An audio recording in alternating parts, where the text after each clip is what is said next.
out at SEMA with our 55 Chevy that we just built this season that is fueled by Aeromotive.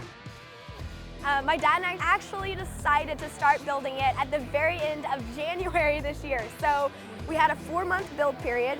We decided to take a car that was rotting away behind our shop and build it into a full tube chassis car, 650 cert, and we actually decided to have it ready for our first race, which was in June. We missed that deadline by like 8 hours, legitimately about 8 hours. We made it to the first half of that, or the second half of that race week, but we just finished a successful September race season, we'll call it. We had Hot Rod Magazine's Drag Week and then Rocky Mountain Race Week 2.0 back to back. On those events, they're drag and drive style endurance events. So we drove the car 1,000 miles during each event, raced for 5 days. So total 2,000 miles, 10 days with a 24-hour resting period. We took 3rd place in Unlimited at Drag Week, and then we took overall and Unlimited winner at Rocky Mountain Race Week 2.0.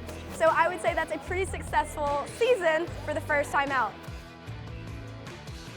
The 55 is powered by a 509 big block Chevy. I'm actually borrowing it from my dad's car right now, but I'll be giving that back to him shortly. We'll have a new motor for next season, but it's got a pair of Pro Mod 88 precision turbos on it. With that said, there's a lot of power, 2,500 horsepower, around in that ballpark. It's a methanol car. With that, we wanted a reliable fuel system, which is why we chose to go with Aeromotive. With the drag and drive style and endurance events, not only do you have to make it successfully on the track, but you also have to make it on the street. We're not going to be running methanol for 1,000 miles, so we actually have a dual fuel system. When we were choosing what components we wanted to go with, reliability is everything along with performance, so we chose to go with an Aeromotive fuel system. We have a methanol tank up front with a 20 gallon per minute mechanical pump, and in the rear we have a dual phantom electric pump back there. We switch over by taking the belt off of the front and switching a Waterman valve up front, and it's super simple, super easy change. So pump gas in the back, methanol in the front.